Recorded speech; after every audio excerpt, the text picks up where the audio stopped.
La mayoría de la gente en España cree que el valor de lo que llaman el ladrillo es una roca, un pilar inamovible sobre el que se puede construir un futuro.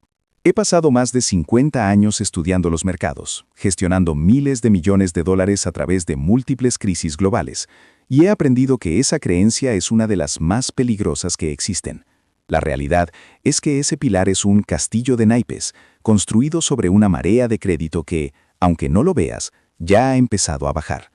El error fundamental, el que veo repetirse una y otra vez, en cada país y en cada década, es obsesionarse con la cifra que ves en el portal inmobiliario.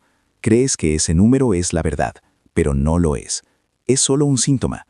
La verdad son las corrientes subterráneas, las fuerzas invisibles del ciclo de la deuda que, en la sombra, ya han sentenciado el destino de ese precio. Lo que separa a los inversores que sobreviven de los que quiebran no es su capacidad para predecir el futuro. No se trata de tener una bola de cristal. Se trata de comprender las reglas de juego atemporales que marcan el auge y la caída de absolutamente todos los mercados. He visto este patrón repetirse tantas veces que, para mí, es como ver las estaciones del año. Vi cómo se gestaba la crisis de 2008, no porque fuera más listo, sino porque había estudiado el patrón de la burbuja inmobiliaria de Japón en los años 90, y antes de eso, el patrón de la Gran Depresión de 1929. Los detalles culturales cambian, los nombres de los bancos cambian, pero la máquina subyacente funciona exactamente igual. La economía es una máquina. Es un sistema compuesto por unas pocas piezas simples y millones de transacciones repetidas. El componente más importante de esa máquina, el que la mayoría no entiende, es el crédito. La mayoría piensa que el dinero y el crédito son lo mismo. La realidad es que el crédito es la promesa de entregar dinero en el futuro, y en nuestras economías modernas hay muchísimo más crédito que dinero. Cuando el crédito es fácil y barato, la gente y las empresas piden prestado, gastan más, y los precios de los activos, como las casas, suben. Esto crea una sensación de riqueza, lo que les anima a pedir más prestado, en un ciclo que se retroalimenta. Parece una fiesta eterna, pero no lo es. El universo no te permite tener crecimiento infinito financiado con deuda infinita. Puedes tener un auge espectacular o una estabilidad duradera, pero no puedes tener ambos. El problema es que la psicología humana está diseñada para extrapolar el pasado reciente al futuro infinito. Si el precio de tu piso ha subido durante 10 años, tu cerebro asume que seguirá subiendo. Ignoras el hecho de que tu capacidad para comprar ese piso y la de tu vecino para comprar el suyo no dependía de vuestros ahorros, sino de la facilidad con la que el banco os concedía una hipoteca. No es sobre la calidad del inmueble, es sobre la cantidad de crédito en el sistema. Cuando el Banco Central sube los tipos de interés para controlar la inflación, o cuando los bancos se vuelven más cautelosos, la marea del crédito empieza a bajar. De repente, el dinero se vuelve caro, las hipotecas se encarecen, la gente ya no puede permitirse pagar los precios inflados, y el castillo de naipes empieza a tambalearse. El precio que veías en el portal inmobiliario no era el valor de la casa, era el punto máximo de euforia del ciclo de crédito. Lo que he aprendido gestionando capital a través de estos ciclos es que el mayor destructor de patrimonio no son los errores técnicos de análisis, son los errores emocionales de juicio. Es comprar en la euforia y vender en el pánico.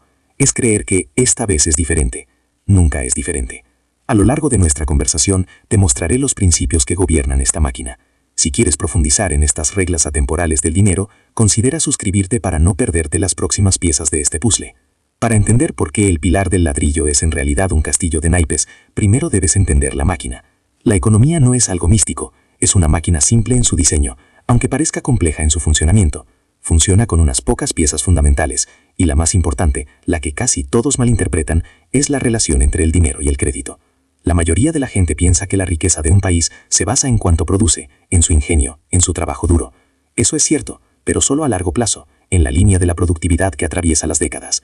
A corto plazo, en el ciclo que determina si tu vecino puede comprar un piso por 500.000 euros o si ese mismo piso vale 300.000 5 años después, el motor no es la productividad, es el crédito. El crédito es una invención fascinante. Permite que el gasto supere a los ingresos. Yo puedo prestarte dinero que no tengo, simplemente creando un asiento contable, y tú puedes usar ese crédito para comprar una casa. En ese instante, mi activo, tu promesa de pago, y tu pasivo, tu deuda, han sido creados de la nada. Y lo más importante, tu gasto se convierte en el ingreso del vendedor de la casa. El vendedor, ahora con más ingresos, se siente más rico, gasta más, y sus gastos se convierten en los ingresos de otra persona. Este es el engranaje del ciclo de la deuda a corto plazo. En los años previos a 2008 en España, la entrada en el euro significó acceso a un crédito masivo y barato, principalmente de bancos alemanes y franceses. La máquina se inundó de combustible. Los tipos de interés eran ridículamente bajos. Los bancos, compitiendo por dar hipotecas, relajaron los criterios. La gente normal podía pedir prestado el 120% del valor de la casa para comprarla, amueblarla e incluso comprar un coche. La mayoría pensaba que España se estaba volviendo rica. La realidad es que España se estaba endeudando a una velocidad vertiginosa. El precio de los pisos no subía por una mejora fundamental de la economía. Subía porque cada vez había más gente dispuesta y capaz de endeudarse más para pagarlos. No es sobre el valor intrínseco del ladrillo, es sobre la disponibilidad de crédito para comprarlo. Cuando el crédito es abundante, la máquina económica se acelera. El desempleo baja, los salarios suben, los activos se aprecian. Se crea una burbuja de prosperidad. Y aquí entra la psicología humana, que es un componente predecible, casi mecánico del sistema.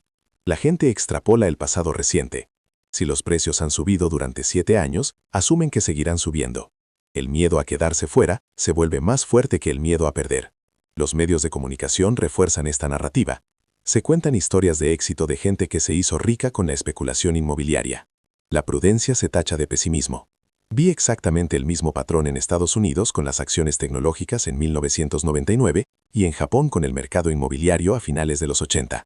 La geografía cambia, el activo cambia, pero la dinámica humana y la mecánica del crédito son idénticas. El problema es que este ciclo tiene un límite natural. El crédito no puede crecer más rápido que los ingresos para siempre. En algún momento, el coste de servir la deuda se vuelve tan grande que ahoga los ingresos. Es en ese punto cuando el Banco Central, para combatir la inflación generada por tanto gasto, empieza a subir los tipos de interés. El combustible de la máquina se vuelve caro. De repente, las hipotecas variables se disparan. El crédito se contrae. Los que querían comprar ya no pueden permitírselo. Los que tienen que vender no encuentran comprador a los precios inflados. Y el ciclo se invierte con una fuerza brutal. El castillo de naipes se derrumba. La riqueza que la gente creía tener no era real. Era un espejismo creado por la deuda. Comprender esto es el primer principio. No mires el precio del activo. Mira el flujo de crédito que lo sostiene. Ahora, si el ciclo del crédito a corto plazo es como una ola, el ciclo de la deuda a largo plazo es como la marea. Las olas suben y bajan en ciclos de 5 a 8 años, pero la marea sube durante 50 a 75 años, de forma casi imperceptible, hasta que un día inunda la ciudad entera. Cada vez que un ciclo de deuda a corto plazo termina en una recesión, como la de principios de los 90 en España, los bancos centrales bajan los tipos de interés para estimular la máquina de nuevo, y funciona. Pero cada vez los bajan desde un punto más bajo que la vez anterior, y la cantidad total de deuda en el sistema termina siendo más alta que en el pico anterior. La gente, las empresas y los gobiernos se sienten cómodos con niveles de deuda cada vez mayores. A lo largo de generaciones, la deuda crece mucho más rápido que los ingresos. Esto es lo que ocurrió en todo el mundo occidental desde el final de la Segunda Guerra Mundial, y especialmente desde que se abandonó el patrón oro en 1971. Se ha estado construyendo una superestructura de deuda sobre una base de ingresos que no ha crecido al mismo ritmo. La mayoría de la gente cree que la historia es una sucesión de eventos aleatorios. La realidad es que la historia rima, porque la naturaleza humana y las leyes de la economía no cambian. Lo que estamos viviendo ahora en muchos países desarrollados, incluida España, es el final de un ciclo de deuda a largo plazo. Lo sé porque he estudiado estos ciclos a lo largo de 500 años de historia. Ocurrió en el Imperio Romano, en la España del siglo XVII, en la Holanda del siglo XVIII, en la Gran Bretaña del siglo XX, y en Estados Unidos en 1929. El patrón es siempre el mismo. La fase final se caracteriza por 3 cosas. Primero, los tipos de interés están en 0 o cerca de 0, porque ya no se pueden bajar más para estimular la economía. Segundo, los bancos centrales recurren a imprimir dinero a una escala masiva, lo que se llama quantitative easing, para comprar activos financieros y mantener la máquina en marcha. Y tercero, los conflictos internos y externos se agudizan, porque la brecha entre ricos y pobres se hace insostenible, y las potencias establecidas se ven desafiadas por potencias emergentes. Puedes tener una economía con deuda baja y crecimiento estable, o puedes tener una economía con deuda altísima y una volatilidad extrema, pero no puedes tener ambas cosas. El universo no lo permite. El error que comete el inversor medio es pensar en su cartera en términos de un solo país. Cree que si compra acciones del IBEX 35 y tiene varios pisos en Madrid y Barcelona, está diversificado. No lo está. Está haciendo una apuesta concentrada y apalancada al futuro de la economía española, que a su vez depende del futuro del ciclo de deuda europeo. Cuando la marea del ciclo de deuda a largo plazo baje, bajará para todos los activos de esa economía correlacionados. Las acciones caerán, el valor de los inmuebles caerá, y el desempleo aumentará, afectando a los ingresos por alquiler. Lo que separa a los inversores que sobreviven a estos reajustes monumentales de los que son aniquilados es la comprensión de que su país no es el centro del universo, es solo un sistema dentro de un sistema global mucho más grande. La obsesión por el ladrillo en España es un síntoma de esta falta de perspectiva. Es pensar que las reglas que se aplican a todos los demás imperios y economías a lo largo de la historia no se aplican aquí, y esa es siempre, siempre, la creencia más peligrosa en la inversión. Entonces, ¿cómo se navega por este entorno? ¿Cómo se construye una máquina de inversión que no solo sobreviva, sino que prospere cuando las mareas cambian? La respuesta es uno de los principios más importantes que he aprendido en mis 50 años de carrera: el santo grial de la inversión. La mayoría de los inversores pasan su vida buscando el activo perfecto.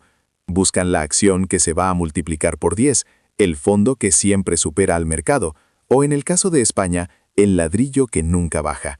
La realidad es que el activo perfecto no existe. Todo activo tiene un entorno económico en el que prospera y un entorno en el que sufre. El inversor sabio no busca el activo perfecto, busca la combinación perfecta de activos imperfectos. Esto se llama diversificación, pero la mayoría de la gente lo entiende mal. No se trata de tener 20 acciones diferentes de empresas españolas.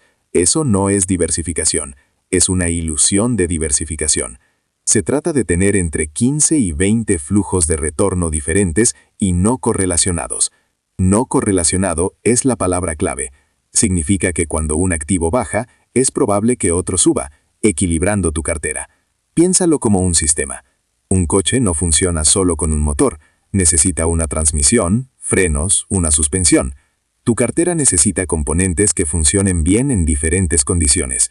Necesitas activos que funcionen bien cuando la economía crece, acciones, inmuebles, pero también necesitas activos que funcionen bien cuando la economía se contrae y los tipos de interés bajan, bonos del Estado de alta calidad.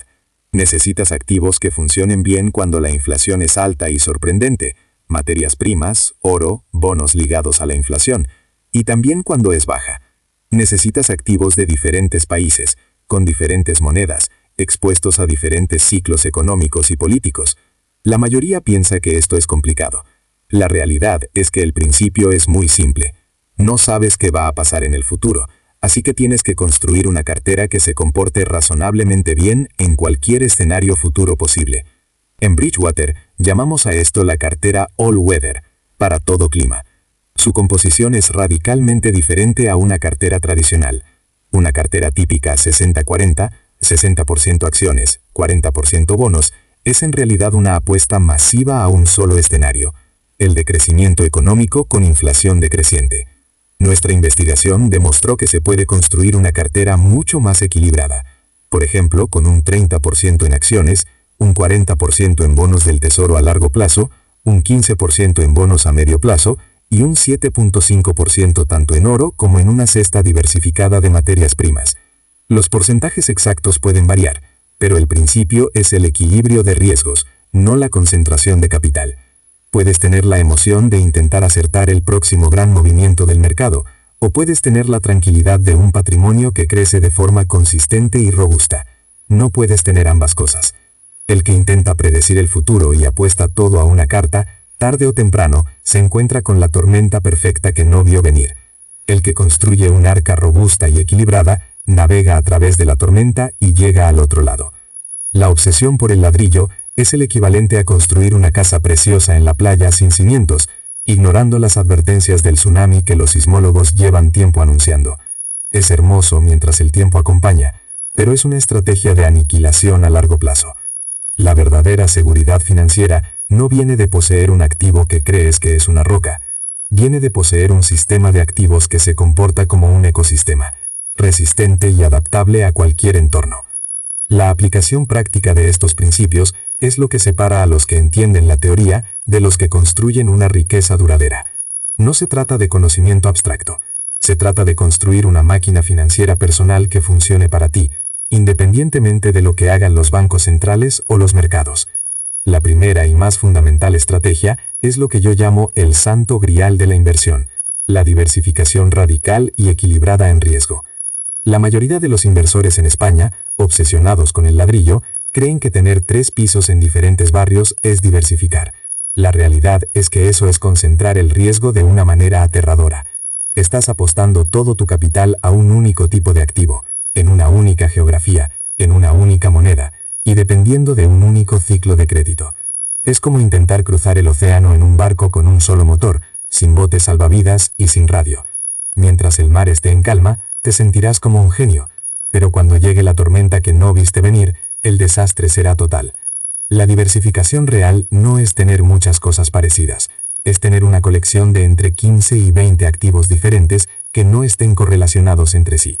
Esto significa que están diseñados para reaccionar de manera diferente a los cambios en el entorno económico.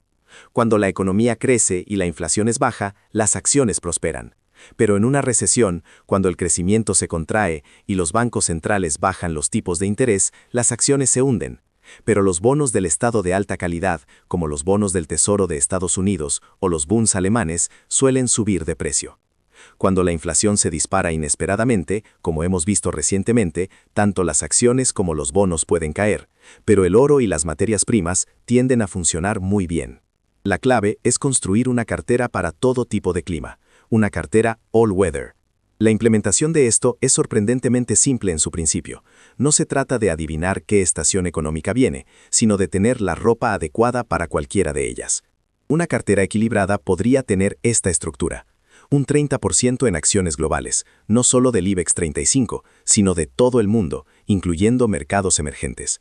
Un 55% en bonos del Estado de alta calidad, divididos entre bonos a largo plazo, 40%, y a medio plazo, 15%, que actúan como el principal estabilizador en una crisis. Y finalmente, un 15% dividido a partes iguales entre oro, 7.5%, y una cesta de materias primas diversificadas, 7.5%, para protegerte de la inflación. La magia de esta combinación no está en el retorno de cada componente individualmente, sino en cómo el sistema en su conjunto se comporta.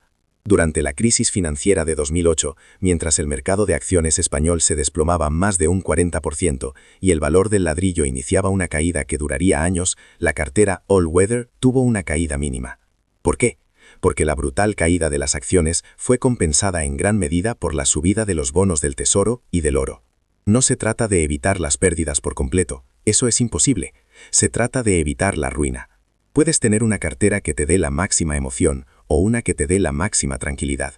El universo no te permite tener ambas. Esta estrategia tiene un beneficio psicológico aún más profundo. Al construir un sistema robusto, te liberas de la necesidad de predecir el futuro. Dejas de leer las noticias económicas con pánico, intentando adivinar el próximo movimiento del mercado. Has aceptado la realidad de que no sabes lo que va a pasar, y has construido una máquina diseñada precisamente para esa incertidumbre. Lo que separa a los inversores que duermen tranquilos de los que viven en un estado de ansiedad constante es que los primeros no confían en sus predicciones, confían en su preparación. El mayor error que veo es que la gente espera a que la tormenta llegue para empezar a construir el arca. Debes construirla cuando el sol brilla. Si ese contenido está haciendo sentido para usted, deje su like y suscríbase al canal. Ahora vamos a continuar. La segunda estrategia es un cambio de perspectiva. Debes entender en qué punto del ciclo de la deuda a largo plazo nos encontramos y actuar en consecuencia. Como he mencionado, estamos en las etapas finales de un ciclo que comenzó hace más de 70 años. Esto se caracteriza por deudas masivas a nivel gubernamental, tipos de interés en mínimos históricos y la impresión de dinero a una escala sin precedentes por parte de los bancos centrales. En este entorno, las reglas del juego cambian. La mayoría de la gente cree que el mayor riesgo es la volatilidad del mercado de acciones. La realidad es que en esta fase del ciclo, el mayor riesgo es la devaluación de la moneda y la pérdida de poder adquisitivo del dinero que tienes en el banco. El dinero en efectivo y los bonos de gobiernos muy endeudados dejan de ser activos seguros. Piénsalo de esta manera. Cuando le prestas dinero a un gobierno, ¿qué es lo que haces al comprar sus bonos? Y ese gobierno tiene deudas impagables y además controla la imprenta. ¿Qué crees que hará? La historia es inequívoca. Imprimirá dinero para pagar sus deudas, devaluando la moneda y aniquilando el valor real de tu inversión. Por lo tanto, la estrategia práctica aquí es triple.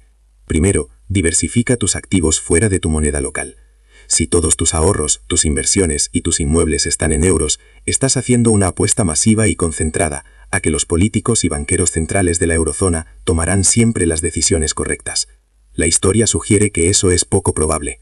Poseer activos en otras monedas, como el dólar estadounidense, el franco suizo, o incluso en economías emergentes con finanzas más saneadas, es una forma de seguro. Segundo, ten una pequeña porción de tu cartera, entre un 5 y un 10%, en oro. No como una especulación para hacerte rico, sino como lo que ha sido durante miles de años, un depósito de valor universal que no puede ser impreso por ningún gobierno. El oro es el antónimo del dinero fiduciario. Cuando la confianza en las monedas se erosiona, el oro brilla. No es sobre ser un pesimista, es sobre ser un realista histórico. Tercero, sé extremadamente selectivo con los bonos que posees.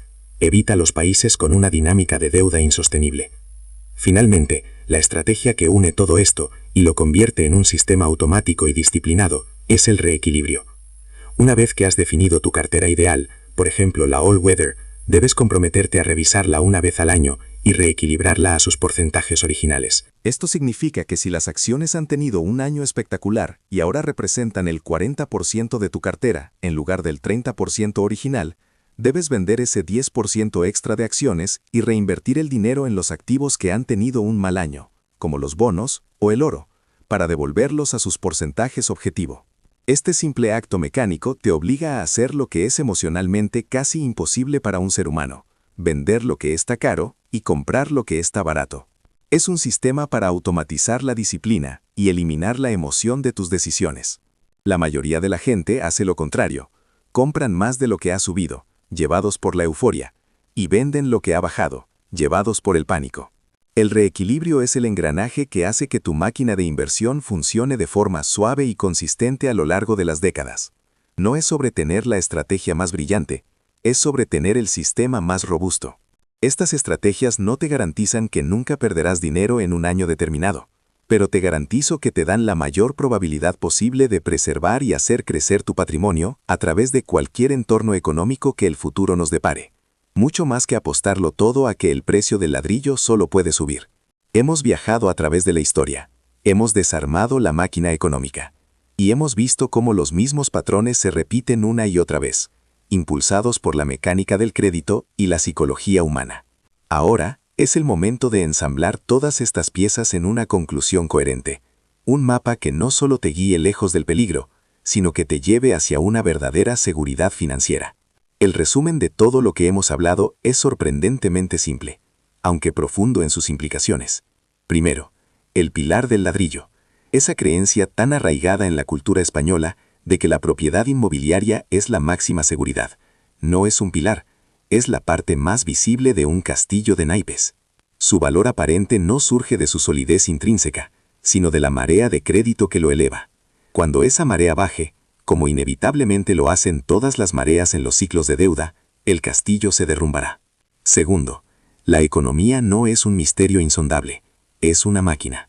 Y como cualquier máquina, funciona según reglas de causa y efecto. El combustible de esta máquina, a corto y medio plazo, es el crédito. Entender el flujo, el coste y la disponibilidad del crédito es infinitamente más importante que analizar el mercado inmobiliario de un barrio específico. No es sobre la ubicación, es sobre la liquidez. Tercero, estamos en las etapas finales de un ciclo de deuda a largo plazo, un superciclo de 75 años donde la deuda ha crecido mucho más rápido que los ingresos. Esto significa que las herramientas que funcionaban en el pasado, como simplemente comprar bonos del gobierno o mantener dinero en el banco, se han vuelto peligrosas. Los gobiernos muy endeudados tienen un incentivo abrumador para devaluar sus monedas a través de la impresión de dinero, lo que erosiona silenciosamente tu poder adquisitivo. Y cuarto, la única defensa lógica contra un futuro que es inherentemente impredecible, no es la predicción, sino la preparación. Y la preparación toma la forma del santo grial de la inversión, una cartera de entre 15 y 20 activos globales, no correlacionados, equilibrados con riesgo, que puedan prosperar en cualquier entorno económico imaginable. Este sistema, la cartera All Weather, no está diseñada para maximizar las ganancias en los buenos tiempos. Está diseñada para garantizar la supervivencia en los malos tiempos, que es lo único que al final importa. Sin embargo, comprender estos principios es solo la mitad de la batalla.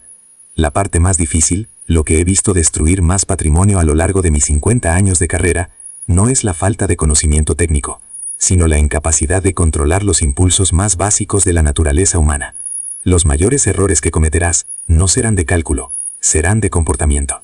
El primer error a evitar es la extrapolación del pasado reciente. Tu cerebro está diseñado para creer que las tendencias actuales continuarán indefinidamente. Si los precios de los pisos han subido durante una década, asumes que seguirán subiendo. La mayoría de la gente piensa que el futuro es una línea recta que se extiende desde el presente. La realidad es que la historia se mueve en ciclos, y el futuro a menudo se parece más a una época que nadie vivo recuerda que al año pasado. Debes luchar activamente contra este sesgo. El segundo error es la obsesión con las opiniones y las narrativas. Enciendes la televisión, lees los periódicos, hablas con tu cuñado, y todos te dicen que el ladrillo es lo mejor. Esta presión social crea un miedo a quedarse fuera, un FOMO, que te impulsa a comprar en el pico de la euforia. La verdad es que las mejores oportunidades de inversión suelen encontrarse cuando la narrativa popular es de miedo y pesimismo. Lo que separa a los inversores que sobreviven de los que quiebran es su capacidad para pensar de forma independiente y basar sus decisiones en principios atemporales, no en el ruido del momento. El tercer error es la falsa sensación de seguridad de la concentración. Crees que conoces el mercado inmobiliario de tu ciudad, y esa familiaridad te hace sentir seguro. La realidad es que esa familiaridad es una trampa mortal.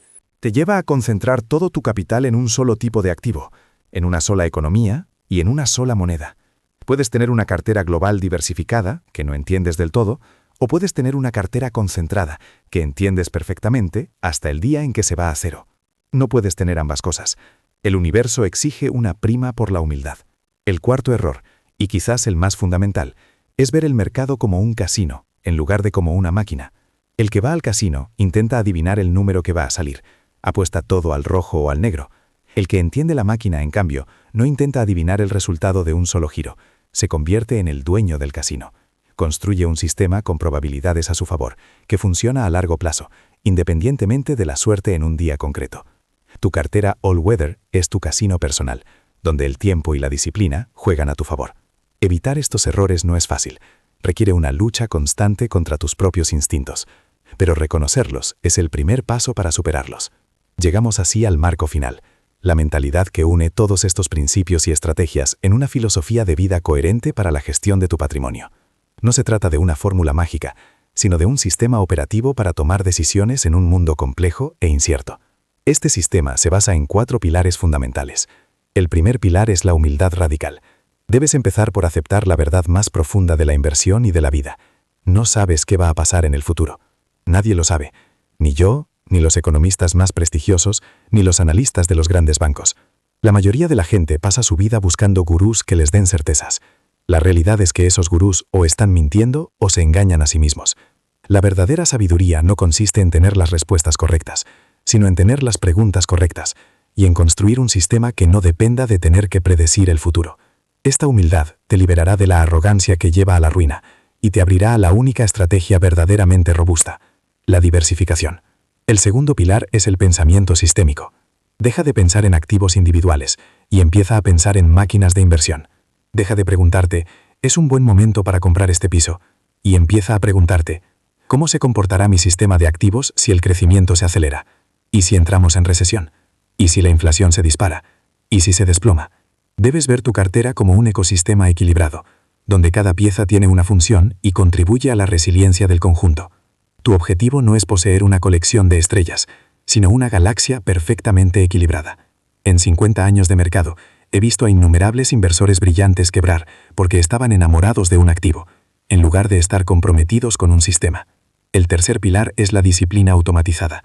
La emoción es el enemigo número 1 del inversor. El miedo te hará vender en el fondo y la codicia te hará comprar en la cima. Puesto que no puedes eliminar estas emociones porque forman parte de tu hardware humano, debes construir un sistema que las anule. El reequilibrio anual de tu cartera es el ejemplo perfecto. Es una regla simple y mecánica que te obliga a vender lo que está caro y comprar lo que está barato. La acción más rentable y a la vez más antiintuitiva que existe. No es sobre ser más inteligente que el mercado, es sobre ser más disciplinado que tus propias emociones. Y el cuarto y último pilar es la perspectiva histórica. La mayoría de la gente vive en la tiranía de la hora, viendo cada noticia y cada movimiento del mercado como algo nuevo y sin precedentes. La realidad es que casi todo lo que no sucede hoy ha sucedido antes, muchas veces, en diferentes lugares y en diferentes épocas. Estudiar los ciclos de la historia, desde la caída del Imperio Romano hasta la Gran Depresión de 1929 o la burbuja de Japón en los 90, te proporciona un mapa. Te permite reconocer los patrones, entender en qué fase del ciclo nos encontramos y actuar con la sabiduría de la experiencia colectiva de la humanidad, en lugar de con el pánico del momento. Al final, todo esto trasciende el dinero. El objetivo de construir esta máquina financiera no es simplemente acumular más ceros en una cuenta. El dinero es una herramienta, y su verdadero valor reside en lo que te permite conseguir. Libertad.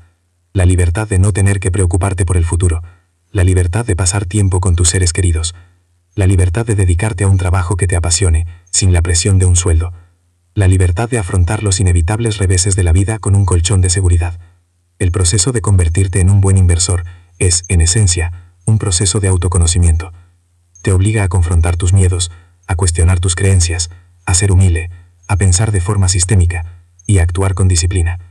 Los mismos principios que construyen una cartera robusta son los que construyen una vida plena. No construyas tu futuro sobre la arena movediza de una sola apuesta. Constrúyelo sobre los pilares de principios intemporales, porque esa es la única estructura que resiste la prueba del tiempo.